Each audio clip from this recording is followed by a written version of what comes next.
hapuskan air mataku, mengalirlah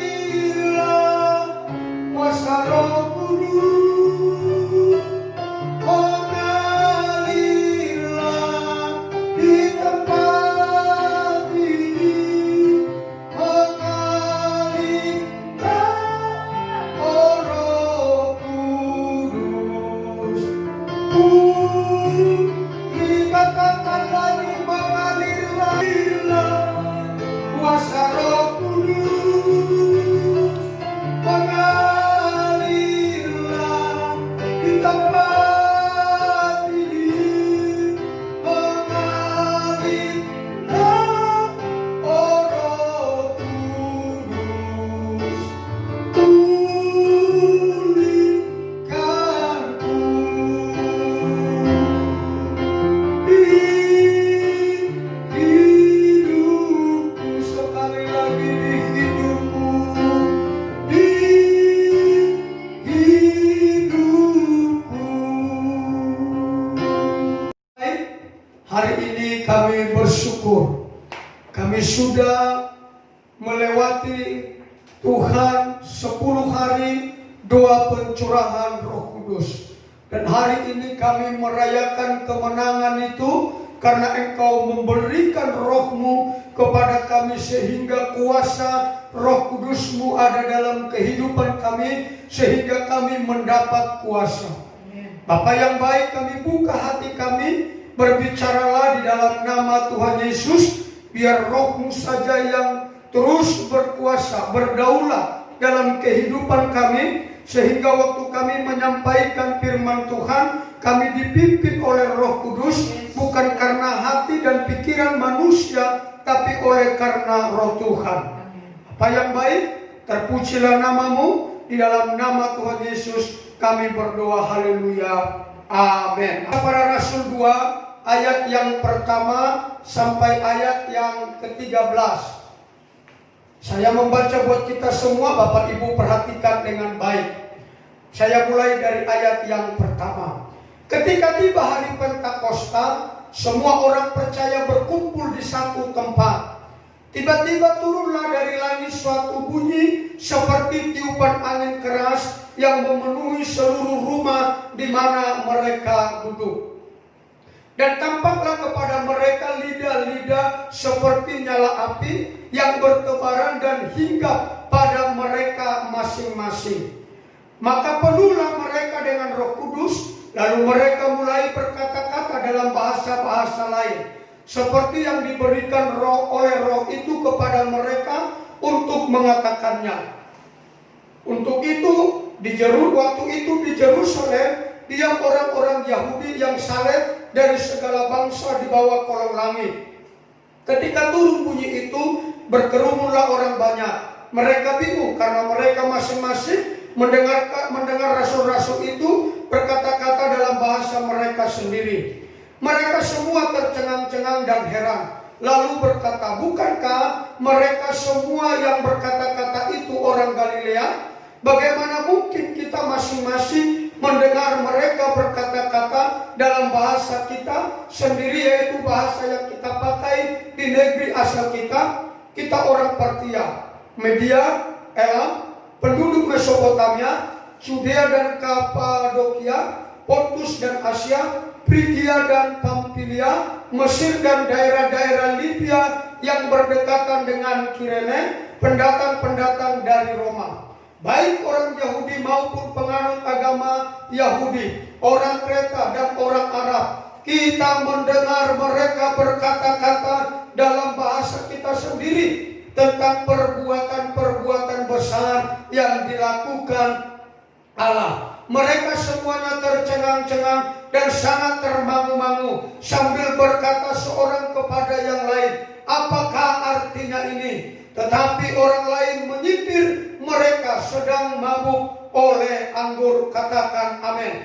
Bapak Ibu saudara-saudara, judul firman Tuhan pagi hari ini adalah apa yang terjadi sebelum, apa yang dilakukan sebelum dan sesudah Pentakosta, dan apa yang terjadi.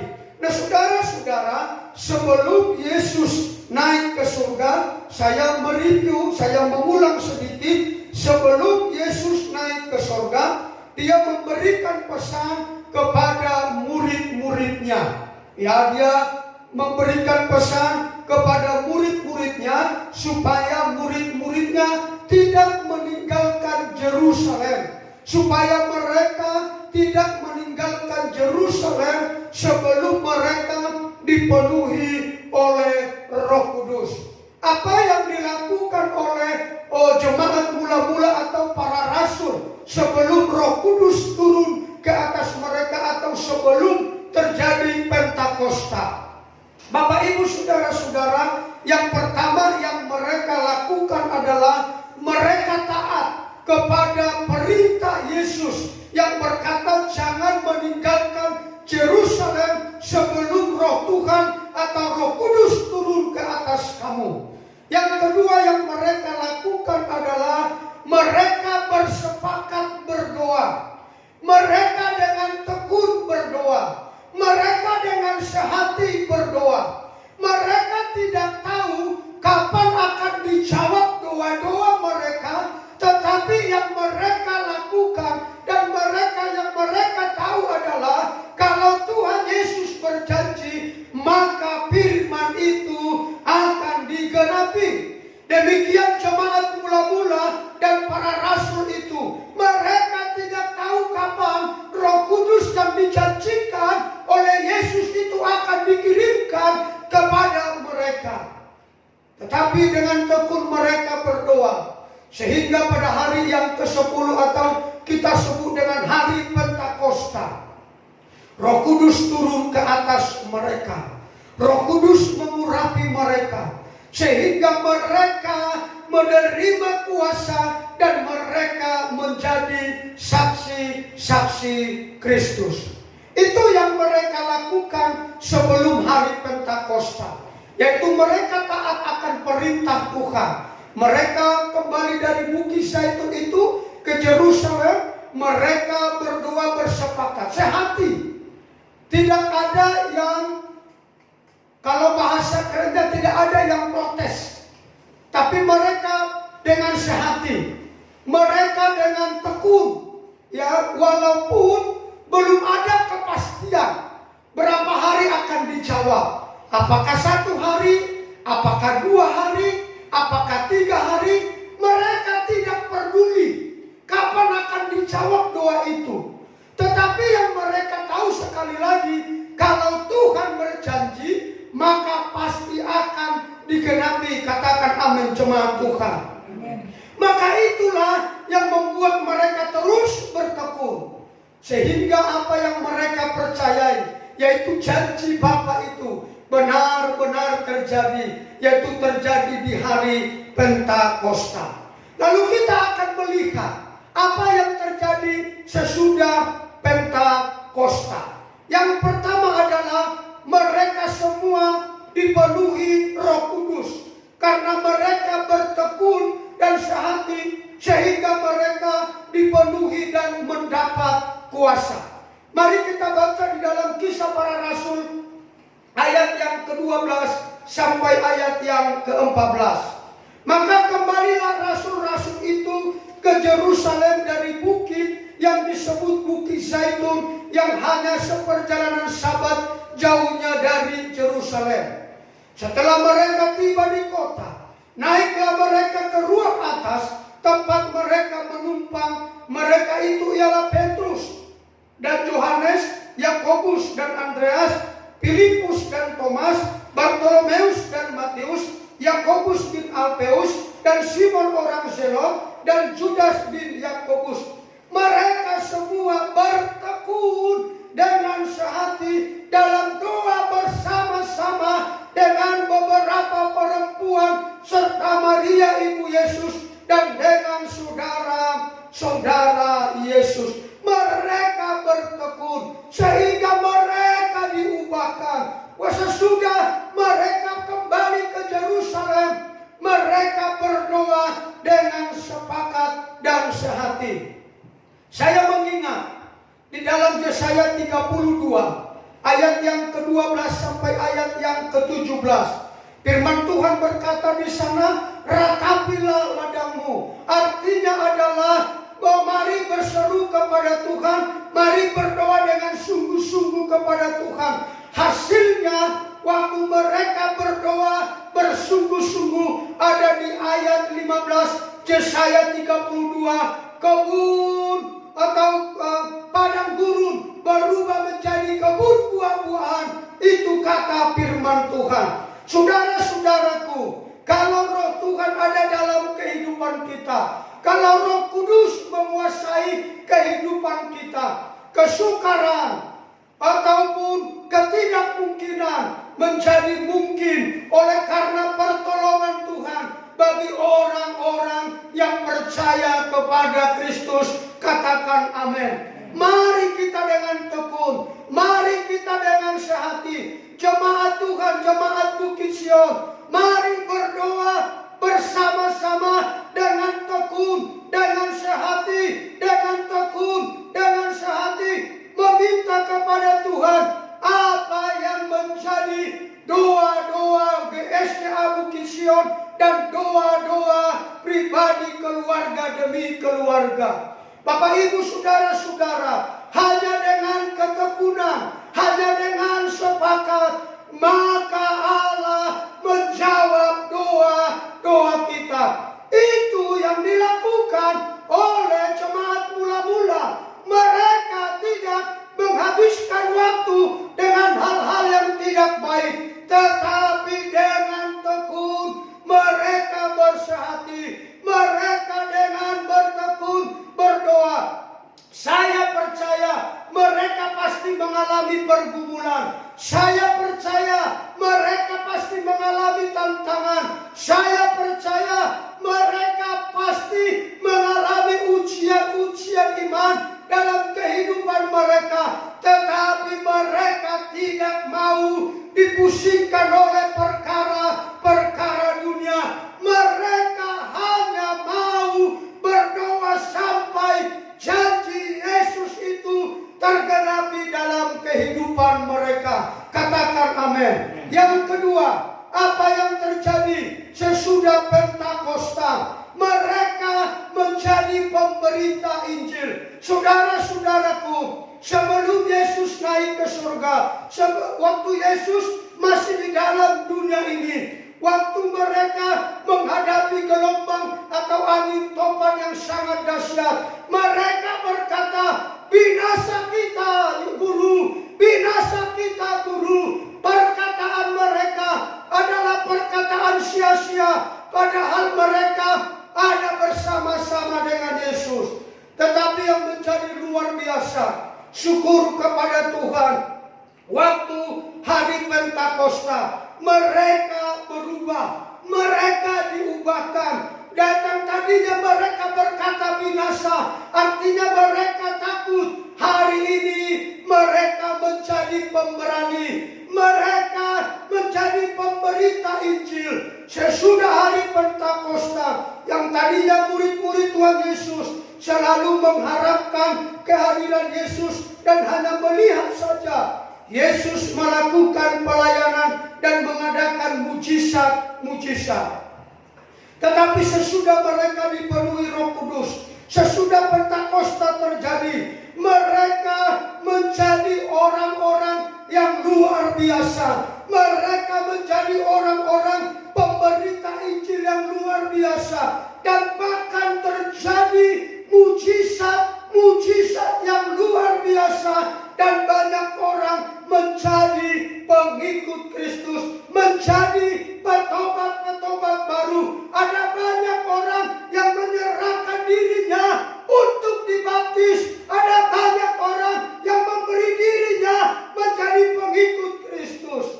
Mari kita baca di dalam Kisah Para Rasul 2 ayat yang ke-14, lalu kita lompat ayat 38 sampai ayat yang ke-40.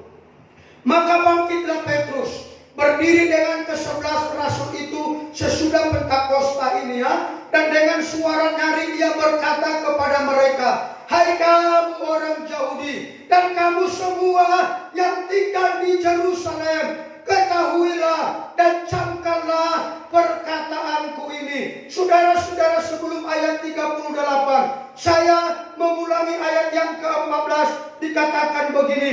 Maka bangkitlah Petrus, berdiri dengan ke-11 murid dan ke-11 rasul itu, dan dengan suara nyaring ia berkata kepada mereka, hai kamu orang Yahudi dan kamu semua yang tinggal di Yerusalem, ketahuilah dan camkanlah perkataanku ini.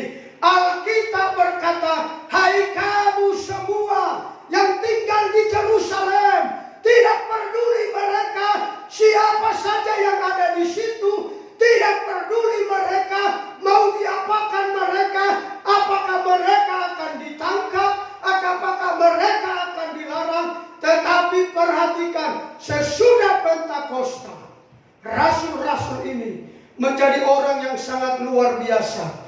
Ayat yang ke-38 saya teruskan. Jawab Petrus kepada mereka, bertobatlah dan hendaklah kamu masing-masing memberi dirimu dibaptis dalam nama Yesus Kristus untuk pengampunan dosa, maka kamu akan menerima karunia Roh Kudus. Sebab bagi kamulah janji itu, dan bagi anak-anakmu, dan bagi orang yang masih jauh, yaitu sebanyak yang akan dipanggil oleh Tuhan Allah kita. Dan dengan banyak perkataan lain lagi ia memberi suatu kesaksian yang sungguh-sungguh, dan ia mengecam dan menasihati mereka, katanya, berilah dirimu diselamatkan dari angkatan yang jahat ini. Sebagai hamba Allah, saya juga mengingatkan kita semua, hai orang-orang yang belum percaya kepada Yesus Kristus sebagai Tuhan dan Juru Selamat. Alkitab berkata dalam Yohanes, akulah pintu. Lalu yang kedua, akulah jalan kebenaran dan hidup. Barang siapa yang percaya kepadaku, dia tidak akan binasa. Bapak, Ibu, saudara-saudara, siapapun yang mendengarkan firman Tuhan ini, saya mau menyampaikan kepada Bapak Ibu bahwa di dalam kolong langit ini tidak ada jalan keselamatan selain di dalam Dia, yaitu di dalam Kristus Yesus. Oleh karena itu, percayalah kepada Kristus supaya engkau diselamatkan. Yesus bukan salah satu jalan keselamatan, tetapi Yesus adalah satu-satunya jalan keselamatan. Maka Bapak Ibu, saya menyampaikan kepada Bapak Ibu semua, terimalah Tuhan Yesus sebagai Tuhan dan Juru Selamat, sehingga engkau berbagian dalam kerajaan surga. Yang ketiga, apa yang terjadi sesudah hari Pentakosta?